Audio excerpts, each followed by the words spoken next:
بسم اللہ الرحمن الرحیم۔ السلام علیکم۔ موجودہ حالات میں بیماریوں اور مشکلات کے حل کے لیے ان دعاؤں کو صبح و شام لازمی پڑھیں۔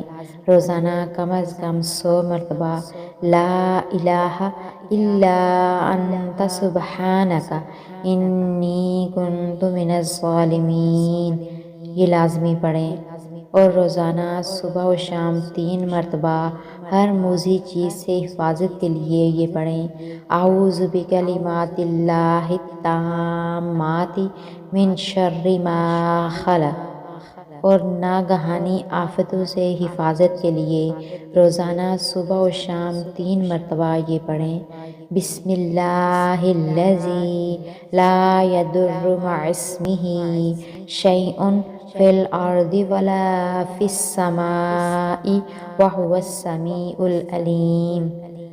جب وحشت اور گھبراہٹ ہو تو روزانہ صبح و شام 1 مرتبہ یہ پڑھ لیں: اعوذ باللہ وبکلمات اللہ التامات من غضبہ وعقابہ وشر عبادہ ومن ہمزات الشیاطین وان یحضرون۔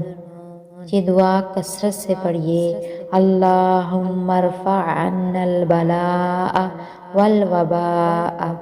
روزانہ 313 مرتبہ یہ پڑھیں: حسبنا اللہ ونعم الوکیل۔ روزانہ 3 مرتبہ سورۃ الاخلاص لازمی پڑھیں۔ روزانہ 3 مرتبہ سورۃ الفاتحہ لازمی پڑھیں، اور درود شریف خوب پڑھیں۔ درود ابراہیمی 121 مرتبہ اور کوئی سا بھی درود شریف 100 مرتبہ روزانہ پڑھیں۔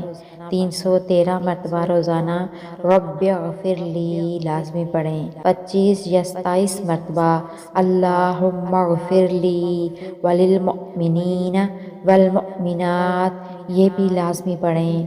اپنے روزمرہ کے معمولات میں ان دعاؤں کو شامل کریں۔ انشاءاللہ آپ اپنی زندگی میں بہت سی تبدیلیاں محسوس کریں گے۔ اللہ پاک سے دعا ہے کہ اللہ پاک ہم سب کو عمل کرنے کی توفیق عطا فرمائے۔ آمین۔